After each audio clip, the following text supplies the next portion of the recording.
Well, here we are. The culmination of films 11 years in the making. All the emotions, plot threads, and character arcs come to a head here.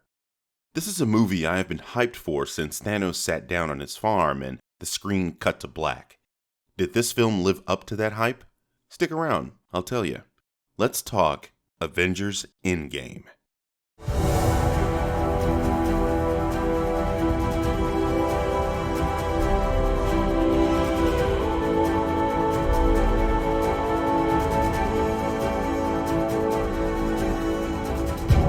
Alright, so you know what this is and you know who it's starring, so I'll spare you. This movie was phenomenal. From its slow build to its raucous ending, this is the superhero film to end all superhero films. If you thought that Infinity War was on par with The Dark Knight, this film makes Infinity War look like going to the store. Now, I say that with a huge caveat. Thanos. This is one of the things that I disliked about this film. I'm not going to sit here and tell you that he's Iron Man 3 Mandarin levels of bad here, but he was so great in Infinity War that it hurts to see him take a step backwards in this film. He's by no means a weak or bad character. He's just barely in it. Just like in Infinity War, Thanos gives us some great meme material with his quotes, and he's just as badass in this film. I mean, there's a scene where he takes on the Big Three, and he's just brilliant.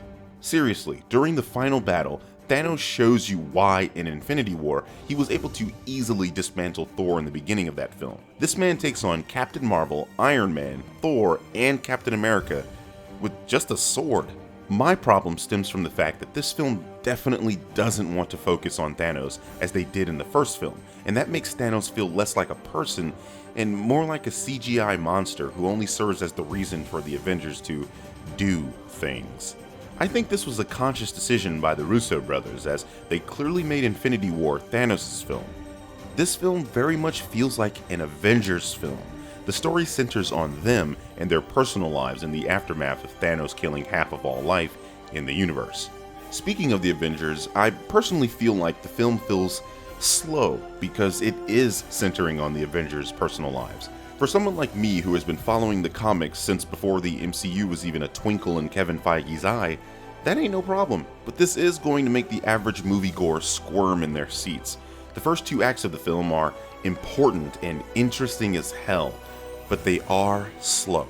There are times in the film where even I went, okay, let's keep the story moving, guys. What's this? Avengers Endgame isn't a perfect film? Yeah, but no film is. But the positives of this film heavily outweigh the negatives. Even with its slow opening, there are moments where you will have your jaw on the floor. They didn't pull any punches with this goddamn film, and I loved every second. The fan service that is in this film is up there with any fan service ever provided in any media ever. And yes, that includes seeing Goku and Vegeta take on Jiren together. You're going to see some shit that makes you want to cheer. I'm not a cheering person in movie theaters, even though I love to be around it. This movie made me cheer. Oh, but it's not all sunshine and rainbows, kiddo. You will be hit hard in the feels. This film is aptly named as there is a strong sense of finality to this film.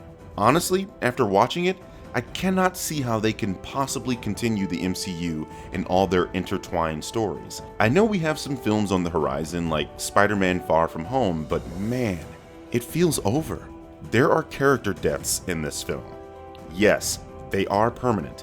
Yes, that shit sucks, but I want you to realize that this film has actual stakes, and holy hell, are they high. This is something that Infinity War couldn't say, because even though you saw people die on screen, you knew they'd return somehow, especially with some of these characters having films planned. This film, you don't get that hope. Things happen that, at least for the moment, feel irreversible. The Russos stick the knife in, twist it, and then shoot you in the face for good measure. And yeah, it hurt. I was devastated by this film, and that isn't something that happens to me often. You will laugh, but you definitely will cry. Two grown-ass men next to me bawled their eyes out. And I gotta say, I felt that shit. In Infinity War, Thanos was my favorite character. He was bold and powerful, commanding your attention every time he was on the screen. In this film, I can't decide, but it's between Captain America, Thor, and Nebula, believe it or not. Cap has scenes in this film that will crack you up, shock the ever-loving shit out of you, and make you cry.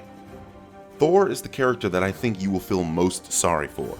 He's lost so much, and Hemsworth really kills it. He's also the funniest character in this film.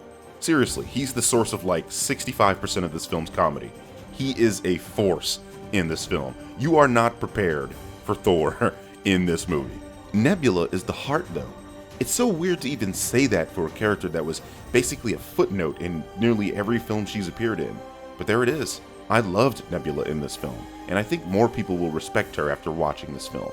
Since we're talking about characters, I want to make special mention of Brie Larson's Captain Marvel. I didn't care for her in her own film, but she was actually pretty cool in this film. No, she doesn't one-shot Thanos like a lot of people thought, but she is powerful, and that power is shown with respect to the other characters, and that is something that I really appreciated. Even though she's in this film less than Thanos is, I think some of the people who really hated the character might come around on her in this film, as personally, I really liked her characterization. She totally fit in with the cast, and that's something that I was really worried about after watching her lackluster solo film. Now, it's very difficult to talk about plot points in this film without spoiling anything, but I personally felt the plot was really good, although there are quite a few plot holes.